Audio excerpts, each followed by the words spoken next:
بالنسبة للبوست اللي أنا حطيته عندنا المصري وناس كتير ما عجبهاش، والناس اللي بتقول ريحتهم معفنة وانساقوا بقى وتعليقات قليلة الأدب.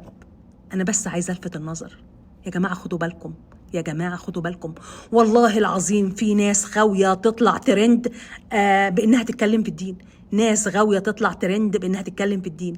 أولا أستاذة دينا المصري دي ما هيش إعلامية ولا حاجة ولا خريجة كلية إعلام، الأستاذة دينا المصري معاها دبلوم تجارة وبتشتري هوا، بتشتري هوا زي أي حد معاه فلوس رايح يشتري هوا عشان يشتهر، وقبلها كانت شغالة مغنية في شارع الهرم. دي من الأول واضح إنها عاوزة الشهرة، الناس بس تاخد بالها، الناس تاخد بالها. وبعدين حبت تعمل فتنه، تعمل فتنه ازاي؟ الاستاذه بتقول لك انا رديت على واحد مسيحي فعشان كده غلطت في كل المسيحيين، مع انك انت لو واحد مسيحي غلط فيكي او غلط في دينك على طول هتثبتي الكومنت بتاعه وتروحي مثلا تبلغي عنه مباحث الانترنت او تعملوا له قضيه. ده طبيعي وده تصرف طبيعي من واحده المفروض انها مثقفه، بس انت هتجيبي الثقافه منين؟ بتقول انا رديت على واحد مسيحي شتم وقال ان صوت المؤذن، صوت المؤذن هو جعير حمار. هي بتقول كده، يعني ان في واحد مسيحي قال لها كده. طيب الناس اللي عماله في الكومنتات تقول له المسيحي قال لها كده ليه والمسيحي خليه في حاله.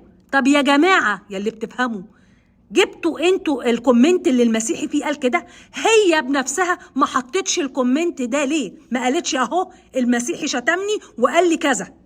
الكومنت ده مالوش وجود على السوشيال ميديا خالص خالص، مش موجود. يعني انت نزلتي كل حاجه، نزلتي كلامك مع اداره الكومباوند، نزلتي كل المنشورات اللي انت حطيتيها كلها نازله على السوشيال ميديا وكلها انتشرت بشكل رهيب. طب فين الكومنت اللي المسيحي فيه بيشتمك؟ فين؟ قولي لنا، وريهولنا عشان احنا نحبسه قبلك. لكن مش موجود.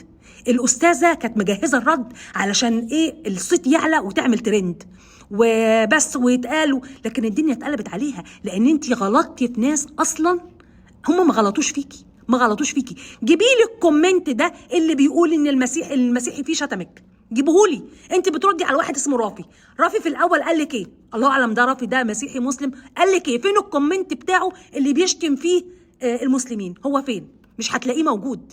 يا جماعة احذروا من الناس اللي عايزة تعمل فتنة، احذروا من الناس اللي عايزة تعمل فتنة. مش اي حد عايز يشتهر يقوم يجيب سيرة الدين نقوم نمشي وراه بالرايات ونأيده بجد. وبعدين الناس اللي زعلت ولغت الانفولور، هو انا يا جماعة عايشة بالفيسبوك ده؟ انا لو عايزة فلوس كنت هطلع كل يوم على الفيسبوك ده اعمل لي فيديو. انا لو عايزة فلوس كنت هطلع على التيك توك.